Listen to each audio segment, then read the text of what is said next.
Bismillah, alhamdulillah, wassalatu wassalamu ala rasulillah wa ala alihi wa sahbihi wa man wala wa ashhadu an la ilaha illallah wahdahu la syarikalah wa ashhadu anna muhammadan abduhu wa rasuluh amma ba'd.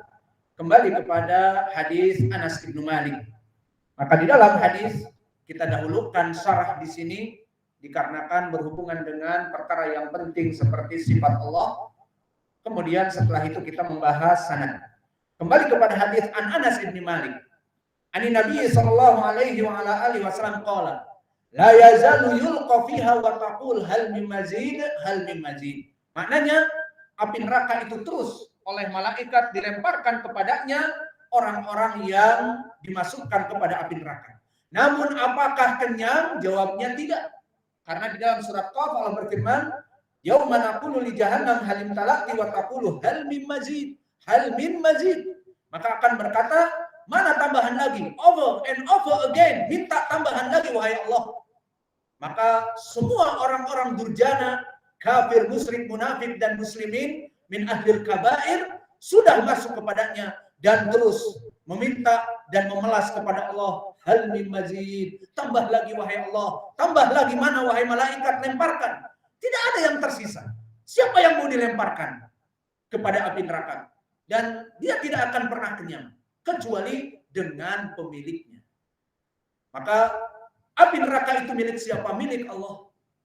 Apa tujuan Allah menciptakan api neraka? Menjadi the punisher, menjadi alat pembantai Allah, sehingga sifatnya tidak pernah kenyang kecuali dengan Allah sebagai pemiliknya. Mana dalilnya? Hadis yang muttafaqun alaih dari Abi Hurairah. Ihtajatun nar wal jannah. Maka suatu hari berbangga-bangga api neraka dan berbangga-bangga surga. Faqalatin nar, poin kita adalah neraka, ingin mensifatkan neraka. Surga kapan lagi disifat surga. Faqalatin nar, aku berkata atau berkata api neraka berbangga-bangga kepada surga, yudkhiluni al-jabbarun al-mutakabbirun, akan dimasukkan kepada aku wahai surga orang-orang al-mutakabbirun al-jabbarun, orang-orang durhaka yang sombong kepada Allah dan Rasulnya. Maka ini kebanggaan api neraka di mana dia menjadi the punisher, melumat, menghancurkan, mengadab musuh-musuh Allah. Adapun surga mengatakan yudkhiluni al-fuqara wal masakin. Adapun aku, Allah akan memasukkan kepadaku orang-orang yang baik, orang-orang yang soleh, orang-orang yang taat dari orang-orang yang fakir dan miskin. Maka keduanya berbangga-bangga dan mempunyai sifat yang saling bertolak belakang, yang contradiction. Kemudian setelah itu Allah yang memiliki keduanya. Allah berkata kepada api neraka, dan ini poin pendalilan kita, anti adabi u'adzibu biki man asya. Anti wahai api neraka, anti adabi. Ini juga pendalilan bahwa nar muannatsan, perempuan dari segi lugah. Karena anti adabi, bukan anta, anti adabi. Maka engkau perempuan wahai api neraka, engkau adalah my punisher. Engkau adalah alat pembantaiku, u'adzibu biki man asya. Aku akan membantai orang-orang durjana yang aku membenci mereka, yang aku inginkan dari mereka. Maka inilah tugas dari api neraka. Maka di saat api neraka dimasukkan kepadanya orang-orang yang durjana, tidak pernah puas. Karena memang tugasnya dia melumatkan mereka. Belum masuk semuanya, kemudian cukup api neraka sudah full house. Kita tidak mempunyai kursi-kursi dan tiket-tiket sudah terjual, tidak. Masih kosong, masih banyak seperti itu. Maka di dalam hadis ini menjadi pendalilan bahwa api neraka mempunyai sifat yang buas. Karena apa? Karena tadi kami sebutkan di hadis Abi Hurairah, dia adalah adab, kata Allah. Kemudian meminta, terus kapan dia berhenti? Dari rintihannya, dari kelaparannya. Hatta yado'a Rabbul Alamin qadamahu. Ini dia. Sampai Allah Jalla wa'ala menyimpan kakinya, berarti kaki dari sifat Allah, fayanzawi ba'duha ila ba'd. Maka mulai kenyang, dan mulai diam, tidak menjerit-jerit lagi, fayanzawi ba'duha ila ba'd, mulailah tenang. Demikian tenang dan seterusnya, kemudian berkata, qadun. Ini di riwayat yang ada di Sahih Al-Bukhari pakai dal, iya apa tidak? Di riwayat yang lain, qattun bita. Qattun. Maka apa maknanya? Qadun. Apa maknanya? Qattun. Tidak ada beda antara qad dengan qad, itu hanya lughah Arabiyah. Maka beberapa lahjah dari lughah Quraisy mengatakan qad dan beberapa lahjah mengatakan qad pakai ta, itu sama maknanya. Namun apa dari segi makna qad dan qad itu? Kalau dari perbedaan tidak ada, dua-duanya lughah Quraisy. Namun qad dengan qad maknanya hasbuk. Maknanya cukup wahai Allah. Iktafa, jadi cukup, enough. Tidak usah ditambah lagi, seperti itu maknanya. Maka di sini Allah memberikan kakinya dimasukkan kepada api neraka. Ini makna qadun. Lalu mana wajah pendalilan di sini? Biizzatika wa karamik, dengan kemuliaan kamu, dengan keperkasaan kamu. Maka di sini dengan ba di dalam matan biizzatika, apa i'rabnya? Ba harfu jar wal qasam. Huruf sumpah seperti demi Allah. Maka di sini menjadi pendalilan tentang bolehnya kita bersumpah tidak mesti dengan lafzul jalalah. Iya apa tidak? Semua orang kebanyakan bersumpah billah dengan 3 huruf qasam. Wallahi, tallahi, dan billahi. Wallah, aku melaksanakan demikian. Tallah, aku tidak melaksanakan demikian. Billah, aku akan melaksanakan yang demikian dalam sumpahnya. Ba, waw, wata. Namun, boleh juga kita dengan sifatnya iya apa tidak? Jawabnya na'am. Contohnya dari sifat Allah Ar-Rahman. War-Rahmani, Bir-Rahmani, Tar-Rahmani. Atau sifat yang lain, Ar-Razzaq. Kita katakan War-Razzaqi, Tar-Razzaqi, Bir-Razzaqi. Contoh yang lain ini dia. Apa? Izzah. Maka izzah disebutkan di sini bi'izzatik, dengan kemuliaan wahai Allah, karena izzah min asma'illah wa huwal azizul hakim. Dan izzah min sifatillah, di sini pendalilan bolehnya kita bersumpah tidak mesti dengan Allah billah wallah Allah, tetapi dengan izzah, dengan ar-razzaq, dengan sifat-sifatnya yang lainnya, ar-Rahman, ar-Rahim, war-Rahimi, boleh. Maka inilah dari pendalilan tentang izzah. Kemudian wakaromik. Di sini ada faedah, wakaromik. Maka selain dari permasalahan yang kita bahas tentang izzah dari sifat Allah, maka dia dari aziz, nama Allah. Maka di sini dari lafaz wakaromik. Apa i'rab wakaromik? Man yu'rib indaka Aba Ammar, Aba Umair. Yani wakaromik i'rabnya maktuf ila izzah. Hasan. Maka lihat bi izzatika wa karomik. Kenapa wa karomik? Karomik majrur karena dia maktuf kepada bi izzah. Izzati majrur, maka waw atifah, maka karomik ismun majrur kepada izzah. Kalau begitu berarti ada 2 sifat yang api neraka bersumpah dengannya. Biizzatik, dengan kemuliaanmu dan keperkasaanmu, ini sifat yang pertama. Sifat yang kedua, wa karomik, karena karom dari sifat Allah. Kalau begitu karena dia diatafkan kepada izzah. Maka oleh sebab itu karom barakallahu fikum dari sifat Allah. Maka kalau kita lihat kepada suruhat Imam Al-Bukhari, dari suruhat yang paling baik siapa? Sarahnya Al-Hafidz Ibnu Hajar. Maka disebutkan di Fathul Bari oleh Al-Hafidz Ibnu Hajar, di dalam hadis ini waqaromik yujad atau yukhad minhu masru'iyatil half bi karamillah. Bolehnya bersumpah dengan sifat karam untuk Allah. Kama suri al-halaf bi izzatillah. Seperti bolehnya bersumpah bi izzatik, dengan izzah Allah karena dia sifatnya, kata Al-Hafidz Ibnu Hajar, juga boleh bersumpah dengan karom, dengan bikaromillah, karena karom atau karim adalah sifat Allah. Maka di sini faidah dari hadis ini, berapa sifat Allah? Pertama izzatillah, yang kedua karomillah, yang ketiga sifat kaki untuk Allah. Seperti yang kita bahas tadi. Maka di sini tambahan bahwa al-karomu dia adalah sifat untuk Allah Jalla wa Ala. Yang jamaknya karom, sangat karim. Adapun karom ataupun dia itu sifat, maka dari sini menetapkan untuk Allah sifat al-karim. Seperti kaidah tadi.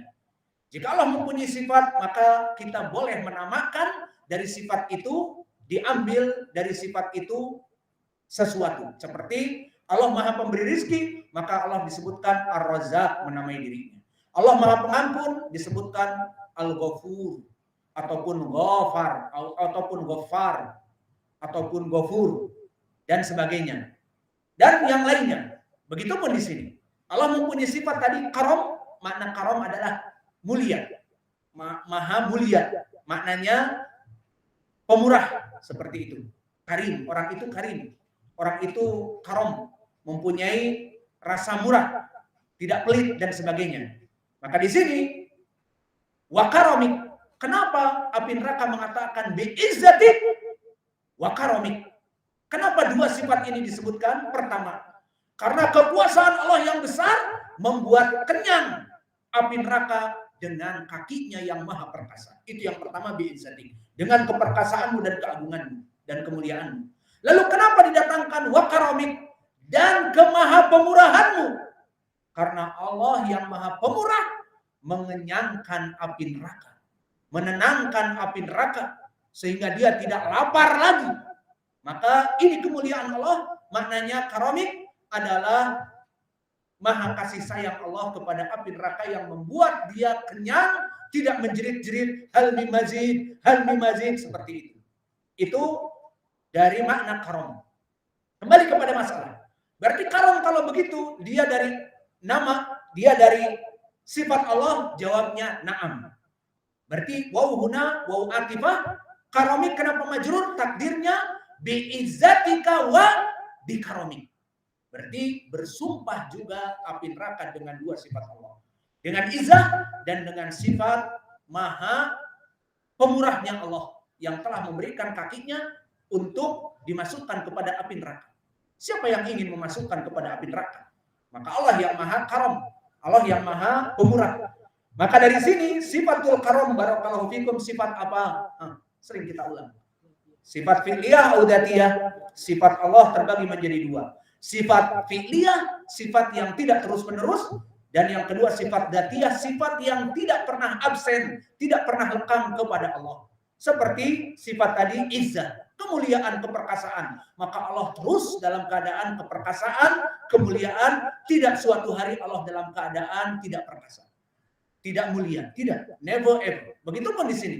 Wa karom, sifat karom, sifat murah, pemurah. Maka tidak suatu hari Allah bakhil, never ever. Berarti sifat dzatiyah.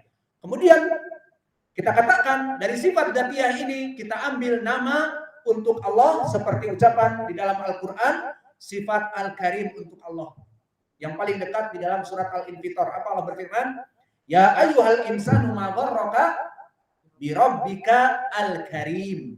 Maka Al-Karim di sini sifat untuk Rabb dan dia nama untuk Allah. Ya ayyuhal insanu ma gharraka bi rabbikal karim. Maka Al-Karim ism dari nama Allah. Dan begitupun datang di dalam hadis tentang doa janazah. Siapa yang ingat hadis doa janazah? Datang diriwayatkan oleh Imam Muslim dari Auf bin Malik al-Asja'i bahwa Nabi Muhammad SAW berkata, Allahumma gfir lahu warhamhu wa'afihi atau wa'fu anhu wa'afihi wa akrim nuzulahu.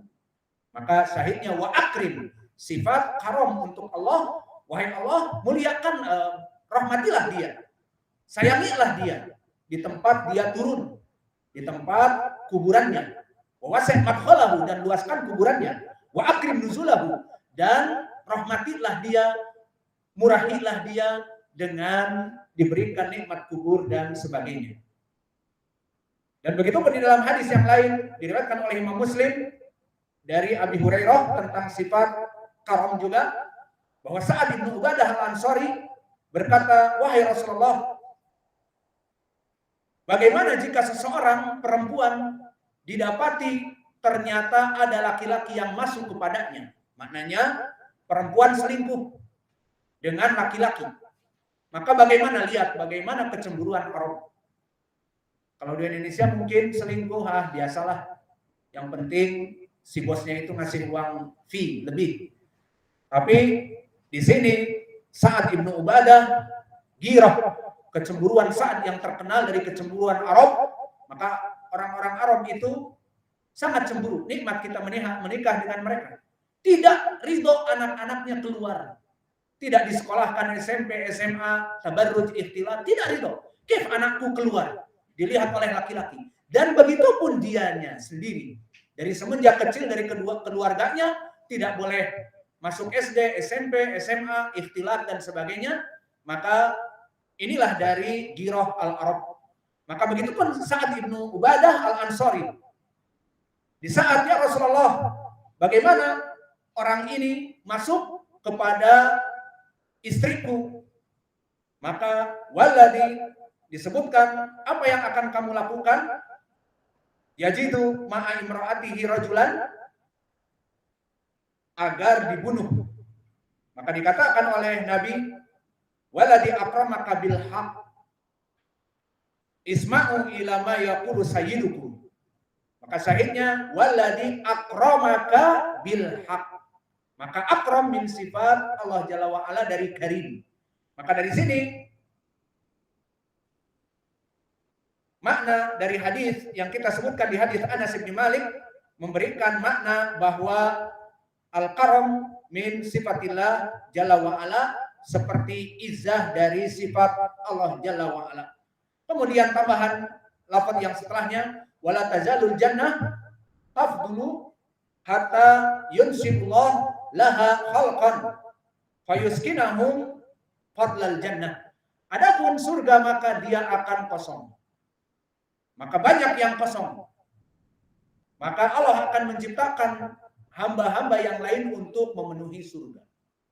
Beda dengan neraka full house, neraka itu. Namun surga kosong. Maka selesai dari matan, kita kembali kepada as-sanad. Qala al-Imam al-Bukhari rahimahullahu taala, haddatsana Ibnu Abil Aswad, haddatsana Haramiyu, haddatsana Syu'bah an Qatadah an Anas. Ini sanad yang pertama. Kemudian sanad yang kedua, qala li Khalifah haddatsana Yazid ibnu Zurai, haddatsana Sa'id an Qatadah. Ini sanad yang kedua. Dan sanad yang ketiga dari jalan Mu'tamir an abihi an Qatadah an Anas.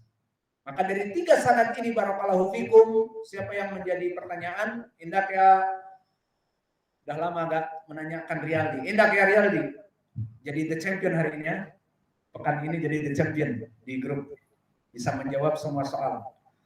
Maka mana madarul hadis? Ahsan an Qatadah an Anas.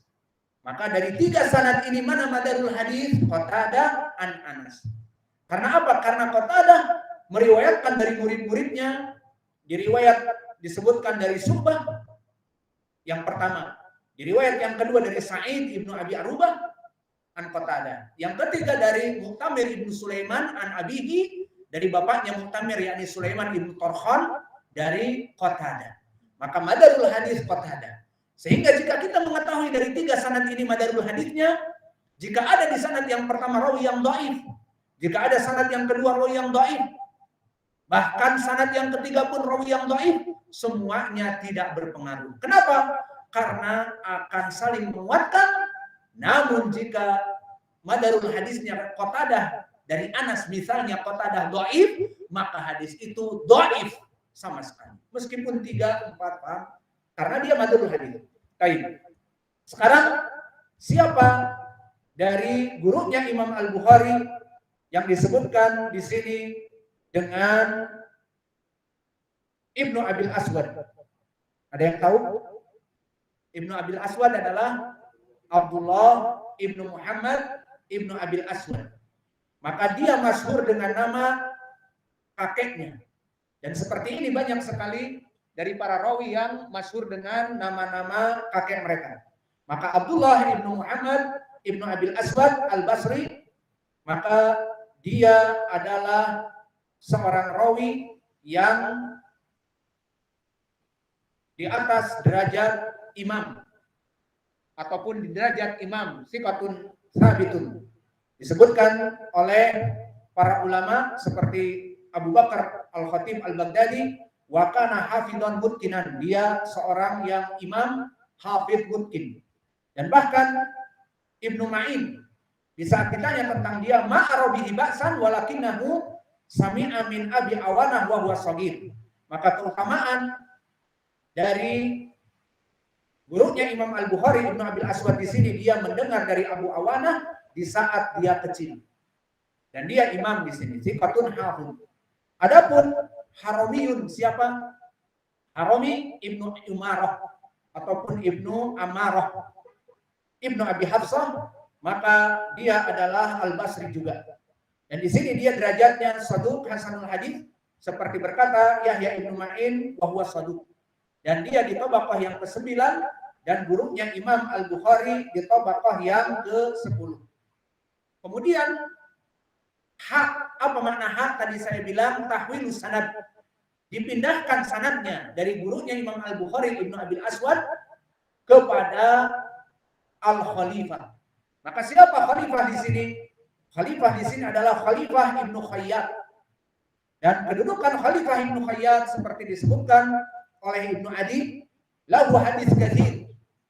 Dan dia adalah rawi yang hasan ataupun rawi yang thiqah mustaqimul hadis. Lafaz mustaqimul hadis maknanya sangat kuat hadisnya. Dan saduq dari segi agamanya dan hasan dari segi akhlaknya, maka dia rawi yang di atas derajat yang thiqah. Maka ini dia Harami, Khalifah Ibnu Khayyat, dia adalah gurunya Imam Al-Bukhari di sanad yang kedua. Dan Khalifah di sini meriwayatkan dari gurunya siapa? Yazid Ibnu Zurai an Sa'id an Qatadah. Sering kita lewati sanad ini di mana?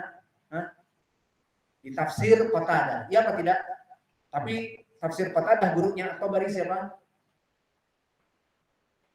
Bishr Ibnu Mu'ad Mahalub saduq hasanul hadis. Adapun di sini dari Khalifah Ibnu Khayyat thiqah.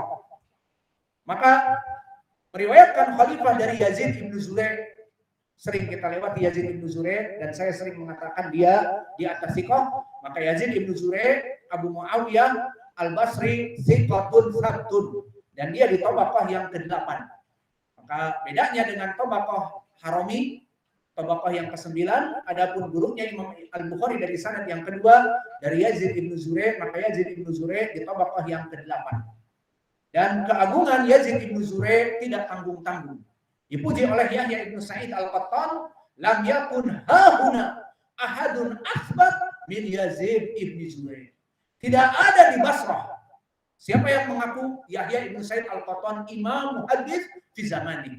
Qala Yahya Ibnu Sa'id Al-Qattan lam yakun hahuna ay fi Iraq fi Basrah ahadun asbat min Yazid Ibnu Zurai. Seseorang yang lebih dari kedudukan Yazid Ibnu Zurai tidak ada.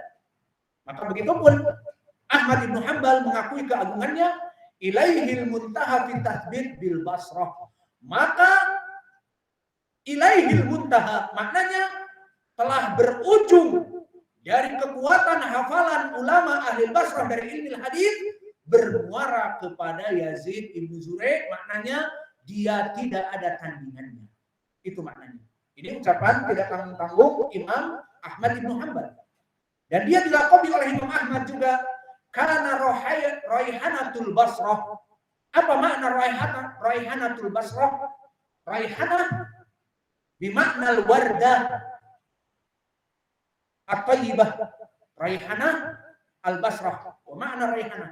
Raihanah Darmasraya. Raihanatul Basrah. Raihanah maknanya adalah kembang dari Basrah. Seperti Raihanatul Basrah, kembang yang harum, kembang desa Darmasraya, Raihanah misalnya. Maka makna Raihanatul Basrah, pujian dari Imam Ahmad bahwa dia adalah bunga yang harum yang semerbak untuk Basrah karena ilmunya. Paham? Siapa yang dilakoni di zaman ini Raihanatus Syam? Man Raihanatus Syam? Al-Albani. Qala ulama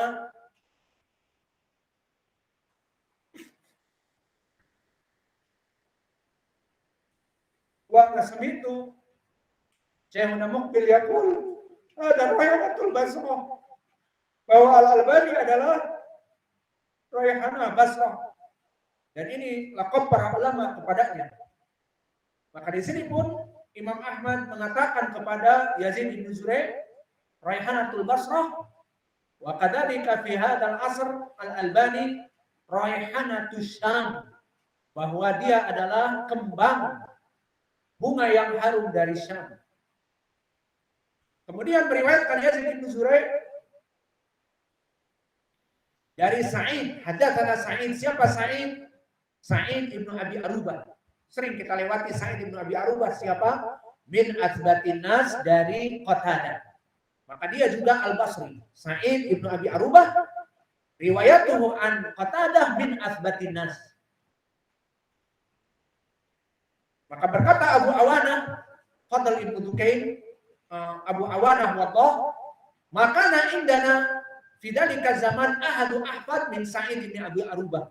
Maka Sa'id ibn Abi Arubah imam muhaddits berkata, wadhah al-Yaskuri Abu Awanah, tidak kami dapati orang yang paling hafal di zaman kami kecuali Sa'id ibn Abi Arubah. Selain itu periwayatan Sa'id kepada Qatadah sangat kuat, seperti disebutkan Yahya ibn Ma'in, athbatun nas fi Qatadah Sa'id ibnu Abi Arubah. Lalu siapa? Hisham ad-Dustuwai. Lalu siapa? Syu'bah ibnu Hajjaj. Maka faman hadatsa min haula ats-tsalatsah bi hadits an Qatadah fala tubali an la tasma'ahu min ghairihi. Jika kalian meriwayatkan dari Qatadah mendengar dari Syu'bah, dari Hisham ad-Dustuwai, atau dari Sa'id ibnu Abi Qatadah, cukup. Atau dari Sa'id ibnu Abi Arubah, cukup. Tidak butuh kalian mendengar dari selain tiga orang ini. Menandakan bahwa Syu'bah dan Hisham ad-Dustuwai dan juga Sa'id bin Abi Arubah orang-orang yang paling kuat periwayatannya dari Qatadah. Bahkan berkata Abu Dawud atau Yalisi, kana Sa'id bin Abi Arubah ahfadu ashabi Qatadah. Dia paling kuat dari periwayatan yang lainnya kepada Qatadah. Maka siapa Qatadah setelah itu? Madarul hadis wa huwa Qatadah. Man Qatadah?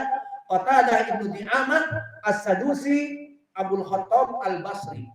Maka kullu as-sanad al-Basriyun. Dinamakan hadis apa? Di dalam mustalah silsilah musalsal bisilsilatil Basriyin, dengan orang-orang Basrah. Maka Qatadah ibnu Di'amah dia tabi'i dan ahli tafsir dari tabi'i yang buta. Yang mana dia buta matanya. Huwa a'ma basarahu walakin lam yadhhab basiratuhu. Lam yadhhab basiratuhu. Dia bisa jadi buta matanya namun terbuka mata hatinya. Wa yasma' min kulli ma sami'a. Yasma'u Qatadah min kulli ma sami'a. Fa'ala hada idza raha ila suq. Qatadah jika pergi ke pasar, wada'a fi udunaihi syai'an, menyimpan sesuatu di telinganya. Kenapa? Agar tidak mendengar ucapan di pasar, karena dia akan menghafalnya. Ala isrin, 20.000, ayo diobral. Pulang ke rumah dia 20.000 diobral. Cabai, orang awas suka cabai merah 30.000 1 kilo. Ayo beli cabai merah 30.000 1 kilo. Pulang ke rumah, cabai merah 30.000 1 kilo. Hafal semua. Itu kelebihan Qatadah. Maka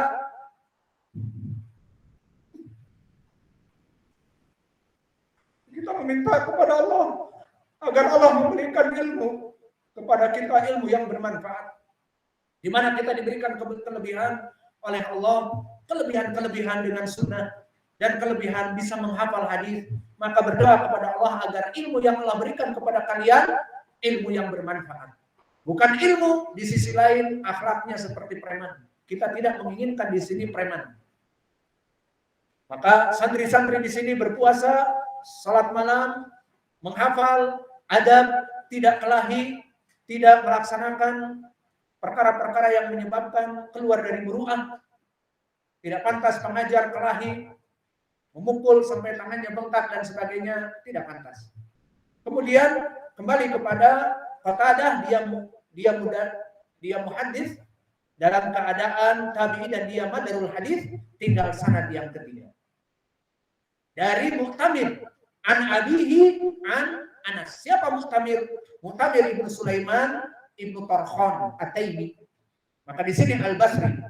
Maka Sulaiman ibnu Tarkhan dia adalah rawi yang thiqat dan abid alil ibadah.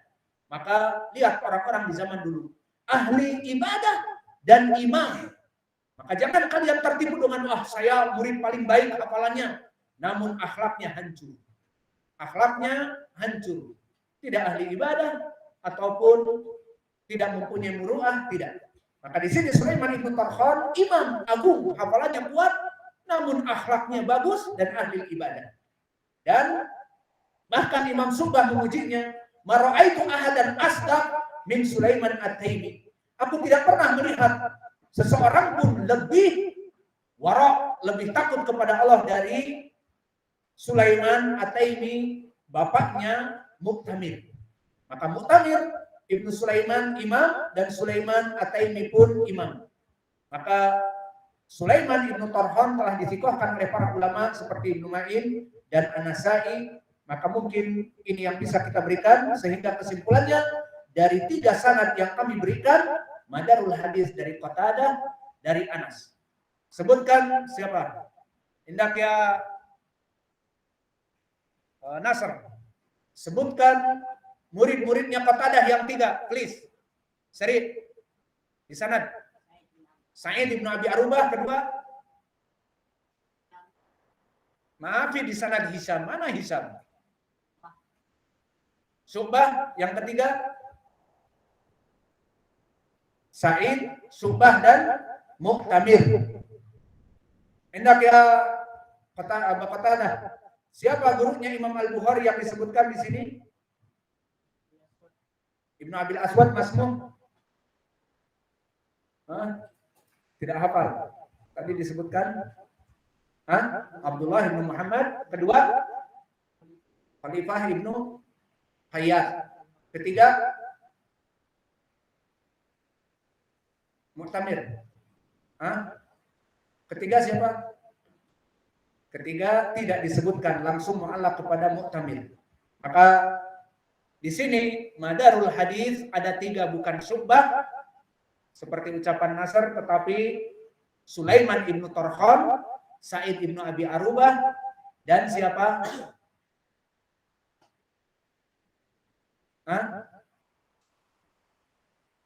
Dan Yazid ibnu Zurayh.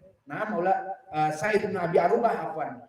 Sa'id ibnu Abi Arubah dan Sulaiman ibnu Tarkhan, karena sanad yang ketiga dari Mu'tamir ibnu Sulaiman, dan Syu'bah.